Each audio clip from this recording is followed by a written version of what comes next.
ഇന്നലത്തെ what I ഈറ്റിൻ്റെ day ആണ്. അപ്പോൾ രാവിലെ തന്നെ ഒന്ന് കിച്ചണിൽ കയറി ചെറിയ രീതിയിലുള്ള ഒരു കുക്കിംഗ് ഉണ്ട്. ആ കുക്കിംഗ് കഴിഞ്ഞതിന് ശേഷം ബ്രേക്ക്ഫാസ്റ്റ് കഴിക്കുന്നത് കാണിക്കാമെന്ന് വിചാരിച്ചു. അപ്പോൾ നമ്മൾ ചായ വെച്ചിട്ടുണ്ട്. രാവിലെ കുക്കിങ്ങിന് കയറിയെന്ന് പറഞ്ഞത് രാവിലത്തെ ബ്രേക്ക്ഫാസ്റ്റ് പ്രിപ്പറേഷനാണ്. അപ്പോൾ ഞാൻ ഇന്ന് രാവിലെ ഉണ്ടാക്കുന്നത് നല്ല തേങ്ങാ ചമ്മന്തിയും അതുപോലെ തന്നെ ദോശയും പിന്നെ എഗ് ഓംലെറ്റും. അതാണ് നമ്മുടെ ഇന്ന് രാവിലെയുള്ള ബ്രേക്ക്ഫാസ്റ്റ് എന്ന് പറയുന്നത്. അപ്പോൾ ഏറ്റവും ആദ്യം ചെയ്തത് പാനിലേക്ക് വറ്റൽമുളകും അതായത് ഒരു ചെറിയ സവോളയും കൂടി ഒന്ന് വഴറ്റിയെടുത്തു. അതിനുശേഷം മിക്സിയുടെ ചെറിയ ജാറിലേക്ക് ഒരു പിടി തേങ്ങ, കുറച്ച് കാശ്മീരി ചില്ലി പൗഡർ, ആവശ്യത്തിന് ഉപ്പ്, പിന്നെ ഈ വറുത്ത് മാറ്റിയ വറ്റൽമുളക്, അതുപോലെ തന്നെ സവോള, അത് നന്നായിട്ട് ഒന്ന് അരച്ചെടുക്കുകയാണ്. അപ്പോൾ നമ്മുടെ ചമ്മന്തി ഏകദേശം റെഡി ആയിട്ടുണ്ട്. ഇനിയിപ്പോൾ ചമ്മന്തി താളിച്ചൂറ്റണമല്ലോ.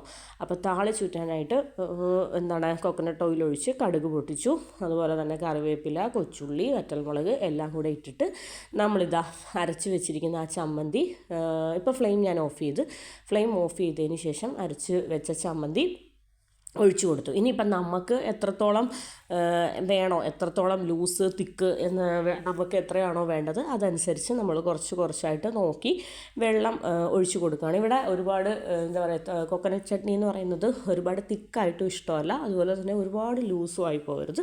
ഒരു ഒരു സെമി കൺസിസ്റ്റൻസി ഉണ്ടല്ലോ, ആ ഒരു പരുവം. അപ്പോൾ നമ്മുടെ കറക്റ്റ് പരുവം ആവുന്നത് വരെ ഞാൻ കുറച്ച് വെള്ളം ഒഴിച്ച് കൊടുക്കുകയാണ്. പിന്നെ ഞാൻ നമ്മുടെ കടുക് ഉള്ളിയൊക്കെ ഒന്ന് നന്നായിട്ട് മൂത്തതിന് ശേഷം ഞാൻ ഫ്ലെയിം ഓഫാക്കിയായിരുന്നു. അതിന് ശേഷം ആ ഒരു ചെറിയ ചൂടുണ്ടല്ലോ, ആ ചൂടോട് കൂടിയിട്ട് മാത്രമാണ് നമ്മൾ തേങ്ങ ഒഴിച്ചത്. ഇല്ലെങ്കിൽ നമ്മുടെ ചമ്മന്തിയുടെ ടേസ്റ്റേ മാറിപ്പോവും. അപ്പോൾ നമ്മുടെ ചമ്മന്തി പരിപാടി കംപ്ലീറ്റ് കഴിഞ്ഞിട്ടുണ്ട്. ഇനിയിപ്പോൾ നമ്മൾ ദോശ ചുട്ടെടുക്കുകയാണ്. അപ്പോൾ ചായയും റെഡിയായി, ചമ്മന്തിയും റെഡിയായി. ഇനിയിപ്പോൾ ദോശ ഓരോന്നായിട്ട് കാസ്ട്രോളിലേക്ക് ചുട്ടെടുക്കുകയാണ്. അപ്പം ഇപ്പം ഞാൻ ചുടുന്നത് എനിക്കും മോൾക്കും വേണ്ടിയിട്ടുള്ള ദോശയാണ്. അതാണ് ഞങ്ങൾക്ക് ഈ ഒരു ടൈപ്പ് ദോശയാണ്, ഒരു കുറച്ച് തിക്കായിട്ടുള്ള ദോശ. അതിന് ശേഷം ഇത് കാസ്ട്രോളിലേക്ക് മാറ്റും. പിന്നെ ഇക്ക വരുമ്പോഴത്തേനും ഇക്കക്ക് 2 ദോശ വല്ലതും മറ്റേ നമ്മുടെ തിന്നായിട്ടുള്ള ദോശയുണ്ടല്ലോ, പേപ്പർ ദോശ, അപ്പോൾ അത് ഇക്കക്ക് പിന്നീട് ചുട്ട് കൊടുക്കും. അത് കാസ്ട്രോളിൽ വെക്കുന്നില്ല, തിന്നായിട്ട് ചുടുന്നതിനനുസരിച്ച് പ്ലേറ്റിലേക്ക് കൊടുക്കലാണ് പതിവ്. അപ്പോൾ ഇത് എനിക്ക് വേണ്ടിയിട്ട് ഒരു എഗ് ഓംലെറ്റ്, ഇതും കുറച്ച് കൊച്ചുള്ളിയും കുറച്ച് പച്ചമുളകും ഒക്കെ ഇട്ടിട്ട്, ഇത് ഇക്കാക്ക് വേണ്ടിയിട്ടുള്ള എഗ് ഓംലെറ്റാണ്. അത് ഞാൻ എടുത്ത് പറയാൻ കാരണം ഇതിൽ പെപ്പർ പൗഡർ ഇട്ടിട്ടുണ്ട്. എനിക്ക് എഗ് ഓംലെറ്റിൽ പെപ്പർ പൗഡർ ഇടുന്നത് ഇഷ്ടമല്ല. ആ ഒരു കൊച്ചുള്ളിയും പച്ചമുളകും കുറച്ച് ഉപ്പും അത് നന്നായിട്ട് ബീറ്റ് ചെയ്തിട്ട് അങ്ങനെയാണ് ഞാൻ മുട്ട പൊരിക്കുന്നത്. പിന്നെ ഞാൻ കഴിക്കാൻ വേണ്ടിയിട്ടുള്ള ഫുഡ് എടുത്തു. അപ്പോൾ 1 കപ്പ് ചായ, പിന്നെ ബ്രേക്ക്ഫാസ്റ്റായിട്ട് ഇത് എൻ്റെ ദോശയാണ്. അപ്പോൾ ഒരു 2 തിക്ക് ദോശ, തട്ടിൽ കുട്ടുദോശ എന്നൊക്കെ പറയുന്നത് ഇതിന് ഞാൻ തോന്നുന്നു. അപ്പോൾ ആ ഒരു ദോശ, പിന്നെ ചമ്മന്തി എന്ന് പറയുന്നത് അത്യാവശ്യം നല്ല കളറുണ്ട്, അതുപോലെ തന്നെ കുറച്ച് എരിവുമുണ്ട്, നല്ല ടേസ്റ്റുമാണ്. കാരണം നമ്മൾ ഈ ഒരു വറുത്ത് കോരിയത് കാശ്മീരി വറ്റൽമുളക്, പിന്നെ കുറച്ച് പൊടിയായിട്ട് ചേർത്തത് കാശ്മീരി ചില്ലി പൗഡറാണ്. അപ്പോൾ 2 കാശ്മീരി പൊടികളായിരുന്നുകൊണ്ട് തന്നെ നമുക്ക് ആവശ്യത്തിന് എരിവുള്ളതാനും നല്ല കളറുമുണ്ട്. അപ്പം കുറച്ച് കൂടുതൽ വറ്റൽമുളക് ചേർത്തിട്ടുണ്ട്. കാരണം എന്ന് വെച്ചാൽ ചമ്മന്തിക്ക് കുറച്ച് എരിവോട് കൂടിയിട്ട് ദോശയ്ക്ക് ചേർത്ത് കഴിക്കുമ്പോൾ ഒരു പ്രത്യേക ടേസ്റ്റാണ്. അപ്പോൾ ഞാൻ പറഞ്ഞല്ലോ, എൻ്റെ എഗ് ഓംലെറ്റ് എന്ന് പറയുന്നത് പെപ്പർ പൗഡർ ഞാൻ ഒട്ടുമേ ചേർത്തിട്ടില്ല. എനിക്കെന്തോ ഈയിടെയായിട്ട് പെപ്പർ പൗഡർ ചേർക്കുന്ന മുട്ട പൊരിച്ചതിനോട് വലിയ താല്പര്യമില്ല. അങ്ങനെയൊക്കെ പെപ്പർ പൗഡർ നന്നായിട്ട് ഒരുപാട് ചേർക്കണം, അങ്ങനെയുണ്ട്. അപ്പോൾ ഞാൻ എൻ്റെ ബ്രേക്ക്ഫാസ്റ്റ് കഴിക്കുകയാണ്. നല്ല ടേസ്റ്റ് ഉണ്ടായിരുന്നു കേട്ടോ. ദോശയും അതുപോലെ തന്നെ നല്ല കടുക്, നല്ല ഉള്ളിയും ഒക്കെ ചേർത്ത് താളിച്ച തേങ്ങാ ചമ്മന്തിയും മുട്ട പൊരിച്ചതും എല്ലാം കൂടി ചേർത്തിട്ട് രാവിലെ വളരെ ടേസ്റ്റി ആയിട്ടുള്ള നമ്മുടെ ഫേവറേറ്റ് ആയിട്ടുള്ള ബ്രേക്ക്ഫാസ്റ്റ് കഴിക്കുകയാണ്. അപ്പോൾ ചൂട് ചായയും എല്ലാം കൂടെ ചേർന്നിട്ട് നല്ല അടിപൊളി ടേസ്റ്റായിരുന്നു. അപ്പോൾ ഇനിയിപ്പോൾ നെക്സ്റ്റ് ലഞ്ചിൻ്റെ പരിപാടി എന്ന് പറയുന്നത്, ലഞ്ച് വലിയ കാര്യമായിട്ട് കുക്ക് ചെയ്യുന്നില്ല. എന്താ സംഭവം എന്ന് പറഞ്ഞാൽ, നമ്മൾ നെക്സ്റ്റ് ഡേയിൽ ഒരു ട്രാവൽ ചെയ്യുന്നുണ്ട്. അപ്പോൾ അതുകൊണ്ട് തന്നെ അതിൻ്റേതായ കുറച്ച് തിരക്കുകളും കാര്യങ്ങളൊക്കെയാണ് ഇന്നത്തെ ദിവസം. അതുകൊണ്ട് ലഞ്ച് നമ്മൾ വളരെ ലൈറ്റായിട്ട് കുക്ക് ചെയ്യുന്നുള്ളൂ. പിന്നെ ബ്രേക്ക്ഫാസ്റ്റൊക്കെ കഴിഞ്ഞതിന് ശേഷം ഒരു ആപ്പിൾ എടുത്തിട്ട് ചെറുതായിട്ട് കട്ട് ചെയ്തു. അപ്പോൾ ഒരു ബൗള് ആപ്പിൾ കഴിച്ചു. അതിനുശേഷം ഞാൻ പറയാം, ലഞ്ചെന്ന് പറയുന്നത് കാര്യമായിട്ട് കുക്ക് ചെയ്യുന്നില്ല. അപ്പോൾ ഇതാണ് എൻ്റെ ഇന്നത്തെ ലഞ്ചിന് ഞാൻ ഉണ്ടാക്കുന്ന ഒരേ ഒരു കറി എന്ന് പറയുന്നത്. ഞാൻ തക്കാളി സ്റ്റൂ ഉണ്ടാക്കാൻ പോവാണ്. ഞാൻ മുന്നേ പറഞ്ഞിട്ടുണ്ട്, എനിക്ക് ചോറിന് തക്കാളി സ്റ്റൂ ഉണ്ടെങ്കിൽ വേറെ കറികളൊന്നും ഇഷ്ടമല്ല. കറികളൊന്നും ഞാൻ റെഡിയാക്കാറില്ല, എനിക്ക് ഇഷ്ടമല്ല വേറെ കറികളൊന്നും. ആ തക്കാളി സ്റ്റൂവും ആ പപ്പടവും പൊരിച്ചതും മാത്രം കൂട്ടി കഴിക്കുന്നതാണ് എനിക്ക് ഏറ്റവും കംഫർട്ട് ഫുഡെന്ന് പറയുന്നത്. അപ്പോൾ അതിന് വേണ്ടിയിട്ട് ഞാൻ പാനിലേക്ക് കുറച്ച് കോക്കനട്ട് ഓയിൽ ഒഴിച്ചു. അതിലേക്ക് ഒരു 3-4 പച്ചമുളക് നീളത്തിൽ കീറിയിട്ടു, കുറച്ച് കറിവേപ്പില, ഒരു 3 സവോള, ഒരു 3-4 തക്കാളി. അപ്പോൾ ഞാൻ കുറച്ച് ക്വാണ്ടിറ്റി കൂടുതൽ വെക്കുകയാണ്. അപ്പോൾ എനിക്ക് ഈ ഒരു കറി എന്ന് പറയുന്നത് ചോറിന് മാത്രമല്ല, ചപ്പാത്തിക്കും ദോശയ്ക്കും അപ്പത്തിനും എല്ലാം എനിക്കിത് ഭയങ്കര ഇഷ്ടമാണ്. അപ്പോൾ എക്സ്ട്രാ റെഡിയാക്കി വെക്കുകയാണെങ്കിൽ നമുക്ക് നെക്സ്റ്റ് ടൈമിലും ഇതെടുക്കാമല്ലോ. അപ്പോൾ ഞാൻ അതാ പറഞ്ഞത്, നമ്മൾ ഒരു സ്ഥലത്ത് പോവുകയാണ്, ഒരു ട്രിപ്പ് പ്ലാൻ ചെയ്യുന്നുണ്ട്. അത് എന്നെ കൊണ്ട് പറ്റുകയാണെങ്കിൽ ഞാൻ നിങ്ങൾക്ക് ഷെയർ ചെയ്യാം. അപ്പോൾ ആ ട്രിപ്പ് പോകുന്നത് കൊണ്ട് തന്നെ നമ്മൾ ഹെവി കുക്കിങ്ങും കാര്യങ്ങളും ഒന്നുമില്ല. ഒന്ന് ലൈറ്റായിട്ട് എന്തെങ്കിലുമൊക്കെ കുക്ക് ചെയ്തതിന് ശേഷം ഒന്ന് ഫ്രീ ആവുകയാണ്. അപ്പോൾ നമ്മൾ തക്കാളി സവോളയൊക്കെ ഇട്ടതിന് ശേഷം കുറച്ച് ഉപ്പും ഇട്ടൊന്ന് അടച്ചു വെച്ചു.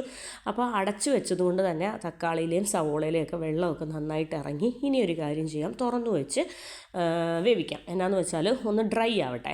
അപ്പം തക്കാളിയിലെയൊക്കെ അത്യാവശ്യം നന്നായിട്ട് വെള്ളം ഇറങ്ങിയപ്പോഴത്തേനും ഒരു സെമി ഗ്രേവി ആയിട്ടിരിക്കുകയാണ്. നമുക്കിത് വേണ്ട, നമുക്കൊന്ന് ഡ്രൈ ആക്കി എടുക്കാം.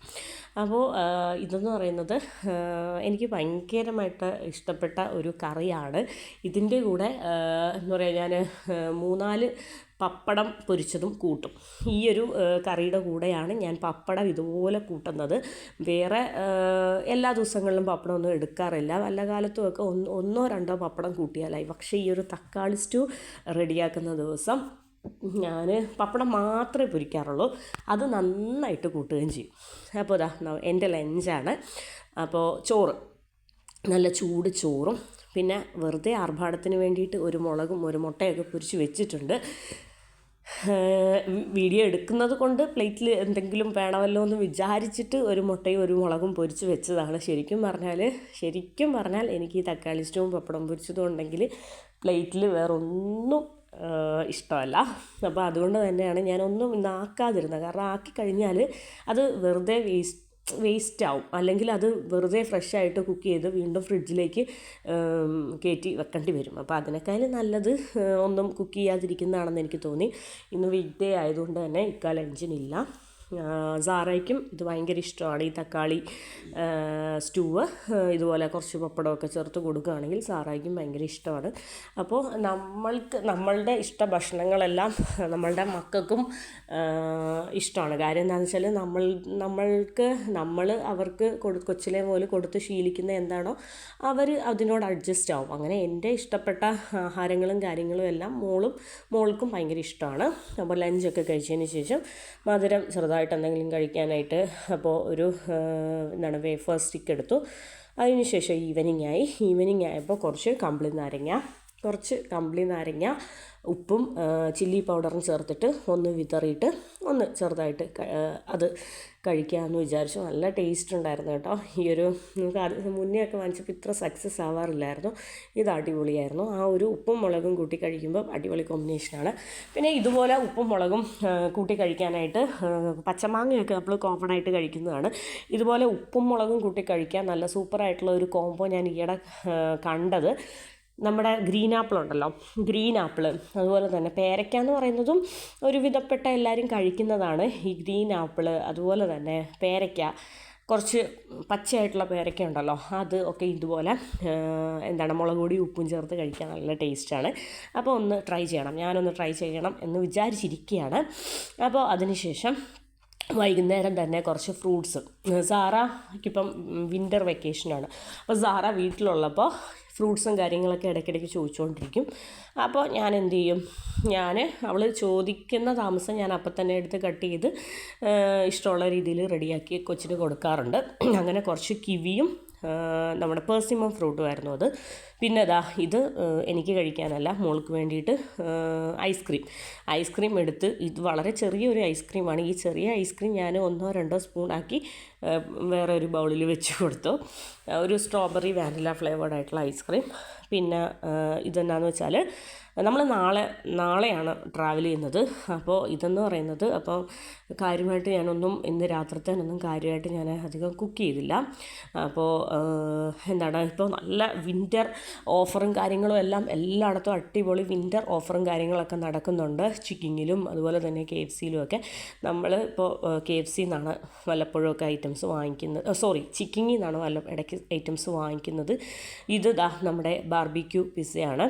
അപ്പോൾ ബാർബിക്യൂ സോസും അതുപോലെ തന്നെ കുറച്ച് ഫ്രൂട്ട്സ്, പൈനാപ്പിൾ, അവിടെ ഇവിടെയൊക്കെ കുറച്ച് പൈനാപ്പിളും അതുപോലെ തന്നെ ചിക്കനും ക്യാപ്സിക്കവും ഓണിയൻ എല്ലാം കൂടെ ചേർത്തിട്ടുള്ള ഒരു അടിപൊളി സൂപ്പർ ടേസ്റ്റി പിസ്സ.